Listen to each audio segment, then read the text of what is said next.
میرے عزیز بھائیوں، اللہ کا بڑا فضل رہا، اللہ نے ہمیں مقصد کے تحت جمع ہونے کی توفیق عطا فرمائی اور ظاہری طور سے اپنے مقاصد کو حاصل کرنے کی بھی جو کوشش کر سکتے تھے، اس کوشش میں بھی بظاہر اللہ نے ہمیں کامیابی عطا فرمائی ہے۔ اللہ اس صورت کو حقیقی بنا دے اور اس کے اندر حقیقت کی روح ڈال دے۔ اللہ رب العزت سے یہ دعا ہے،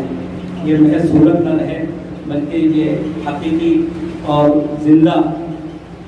ایک شکل بن کر ہم سب کے سامنے آئے۔ اللہ سے یہ دعا ہے۔ میرے عزیز بھائیوں، مجھے زیادہ آپ حضرات سے کچھ عرض کرنا نہیں ہے۔ میں جس وقت ندوے سے چل رہا تھا تو خیال ہوا، اور یہ حضرت مولانا ظاہر ہے کہ ہم سبھی کے سرپرست ہیں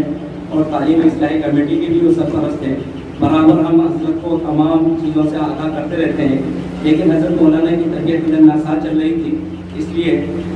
کہ مجھے لگ رہا تھا کہ شاید حضرت تک یہ بات کہنے کا اور حضرت سے کچھ ہدایت لینے کا موقع نہ مل سکے، لیکن اللہ کا فضل رہا کہ یہ موقع ملا۔ اور جس دن ہمیں آنا تھا اس سے ایک دن پہلے حضرت مولانا کے سامنے میں نے کارگزاری رکھی اور سب کچھ بتایا۔ حضرت مولانا سے میں نے کہا آپ کچھ ہدایت فرما دیں، تو حضرت مولانا نے کہا کہ میری ہدایت تو آپ لوگ جانتے ہی ہیں، میں کیا کہتا ہوں وہی باتیں آپ یہ دیجیے گا، بلکہ سب یہ ہے کہ میری تائید آپ سبھی کے ساتھ ہے اور میری دعائیں بھی ہیں۔ اور پھر حضرت نے فرمایا کہ میں اجتماعیت کے ساتھ آپ حضرات کام کرتے ہیں، اجتماعیت بہت بڑی چیز ہے، اجتماعیت سے طاقت ملتی ہے اور اجتماعیت کے ساتھ جو کام کیا جاتا ہے وہ بہت بہتر ہوتا ہے۔ اور فرمایا کہ اجتماعیت کے ساتھ جو کام کیا جاتا ہے وہ اللہ کے یہاں بھی مقبول ہوتا ہے۔ میں یہ حضرت کا پیغام جو حضرت سے آپ کے رکن میں لے کر آیا ہوں، میں نے آپ تک پہنچایا۔ مولانا سید بلال حسنی صاحب بھی ہم لوگوں کے سرپرست ہیں، نائب سرپرست کی حیثیت سے وہی دیکھتے ہیں، ان کو بھی پوری تفصیل بتاتے ہیں۔ مولانا سے میں نے پوری تفصیل بتائی، مولانا سے موضوع پر گفتگو بھی ہوئی اور مولانا نے پھر ایک صوتی پیغام بھیجا ہے۔ میں چاہتا ہوں کہ وہی صدارت رہے گا مولانا کا، اور وہ صوتی پیغام میں آپ کو سنا رہا ہوں اور آپ اس کو غور سماعت فرمائیں اور اسی پر انشاءاللہ دعا ہوگی اور ہماری مجلس کا اختتام ہوگا۔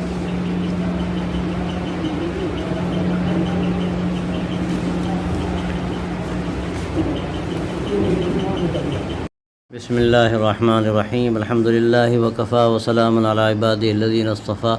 اما بعد۔ محترم حضرات، مجھے بڑی مسرت ہے کہ آپ حضرات جمع ہیں، خاص طور سے صوبہ راجستھان کے جو ہمارے علماء ہیں، وہ اس لیے بیٹھے ہیں ایک جگہ پر تاکہ امت کے لیے جو اس وقت ضرورتیں ہیں اور حالات کے اعتبار سے جو تقاضے ہیں ان پر غور کیا جائے اور کوشش کی جائے کہ کس طرح سے ہم اپنے اندر استحکام پیدا کریں، ایمان کی مضبوطی پیدا ہو اور تعلیم کے میدان میں بھی ہم آگے بڑھیں، اور پھر یہ کہ ہمارے جو برادران وطن ہیں ان کے سامنے ایک ہم نمونہ پیش کر سکیں۔ یہ اس وقت کے بڑے تقاضے ہیں، اور میں خاص طور سے عرض کرتا ہوں کہ صوبہ راجستھان میں جو اس وقت حالات ہیں اور بعض مرتبہ خطوط سے جو چیزیں سامنے آتی ہیں، لوگ جو اطلاعات دیتے ہیں کہ کس طرح ارتداد کی ایک وبا عام ہے، پورے ملک میں یہ صورت حال ہے، لیکن خاص طور سے راجستھان کے بعض علاقوں میں پہلے سے یہ سلسلہ جاری تھا اور اس وقت اور زیادہ حالات خراب ہیں۔ اور اس وقت سب سے بڑی ضرورت یہ ہے کہ ہم ایمان کی حفاظت کے جو کام ہیں اور ان کے لیے جن اداروں کی ضرورت ہے، تعلیمی مراکز کی ضرورت ہے، دعوت کے کام کی ضرورت ہے، ان کاموں کی طرف ہم توجہ کریں، اور خاص طور سے جو ہمارے علماء مختلف علاقوں میں پھیلے ہوئے ہیں، الحمدللہ اپنے اپنے کاموں میں لگے ہوئے ہیں، وہ اپنا وقت فارغ کر کے کم سے کم اس کی ضرورت کو سمجھیں کہ اگر خدا نخواستہ ہم اس وقت میدان عمل میں نہ آئے تو ہمارے لیے سخت خطرہ ہے، ہمارا ایمان بھی خطرے میں ہے اور اسلام کا وجود خطرے میں ہے، اور اس کے لیے پوری پلاننگ کی جا رہی ہے کہ کس طرح سے اسلام کو ختم کر دیا جائے اس ملک میں۔ اور آپ کا راجستھان تو ایک خصوصیت رکھتا ہے کہ یہیں سے اسلام پھلا و پھولا ہے۔ حضرت خواجہ صاحب رحمۃ اللہ علیہ، جن کا احسان ہے اس پورے ملک پر، جن کو فاتح ہندوستان کہا جاتا ہے، وہ آپ ہی کے صوبے سے تعلق رکھتے ہیں، تو ہم امید کرتے ہیں کہ دوبارہ وہاں سے انشاءاللہ تجدید ایمان کا کام ہوگا، ایمان کی حفاظت کے جو ذرائع ہیں وہ اختیار کیے جائیں گے، ان کے لیے قربانی دی جائے گی اور محنت ہوگی، اور اس سے پورے ملک کو انشاءاللہ فائدہ ہوگا۔ وہاں جو حالات اس وقت خراب نظر آ رہے ہیں، اگر تھوڑا سا ہم عزم اپنے اندر پیدا کر لیں اور اس کے لیے آگے بڑھ جائیں تو کیا بعید ہے کہ اللہ تبارک و تعالیٰ غیب سے ایسی صورتیں پیدا کر دے جس کا ہم تصور بھی نہیں کر سکتے۔ میں آپ سب کو مبارکباد دیتا ہوں کہ آپ ایک بڑے مقصد کو لے کر جمع ہوئے، اور میں صاف کہتا ہوں کہ مقصود کوئی تنہا ادارہ نہیں ہے، اصل مقصد یہ ہے کہ ہم دین کے کام کو لے کر آگے بڑھیں۔ اللہ کے نبی صلی اللہ علیہ وسلم کی جو دی ہوئی امانت ہے، جس کی خاص طور سے ہمارے علماء حامل ہیں، اور ان پر یہ بڑی ذمہ داری ہے کہ وہ اس امانت کے امین ہی نہیں بلکہ اس کی حفاظت کرنے والے اور اس کے ایک جزیے کو باقی رکھنے کی فکر کرنے والے ہوں۔ تو اس کے لیے اگر ہم انشاءاللہ کوشش کریں گے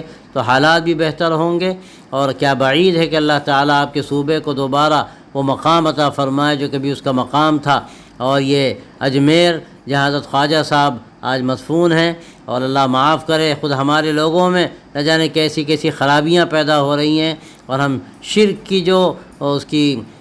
انتہائی درجے کی غلاظت اور شناعت ہے، آج آہستہ آہستہ وہ بھی ہمارے دلوں سے نکل رہی ہے۔ ایک زمانہ تھا کہ اگر ایمان کے بارے میں بات آتی تھی تو لوگ برداشت سے باہر ہو جاتے تھے، برداشت نہیں کر پاتے تھے، لیکن آج حالت یہ ہے کہ آسانی کے ساتھ ایمان کا سودا ہو رہا ہے، ایمان کو لوگ بیچ رہے ہیں، اور تھوڑے سے معمولی فائدے کی خاطر وہ شدت بردار ہو رہے ہیں۔ تو اس لیے بڑی ضرورت ہے کہ ہم ایمان کی جوت جگائیں، دلوں میں ایمان کی اہمیت کو پیدا کریں، اور یہ کوشش کریں کہ ہمارے ایسے تعلیمی ادارے ہوں، مدارس بھی ہوں، اسلامک اسکول بھی ہوں، اور اس کے ساتھ ساتھ ایسی محنت بھی ہو کہ جس کے ذریعے سے ہم ایک ایک گھر تک پہنچ سکیں، ایک ایک دروازے کو کھٹکھٹا سکیں اور لوگوں کے اندر بیداری پیدا کر سکیں۔ اگر آپ نے انشاءاللہ یہ ارادہ کر لیا اور آپ نے آپ کے جو مقاصد ہیں الحمدللہ جو اس وقت ملک کی ضرورتیں ہیں ان سب کو وہ شامل ہیں، ہمیں امید ہے کہ آپ اس میں آگے بڑھیں گے، اور آپ کے جو فارغین مختلف علاقوں میں پورے صوبے میں پھیلے ہوئے ہیں وہ اپنی اپنی ذمہ داری کو سمجھیں گے،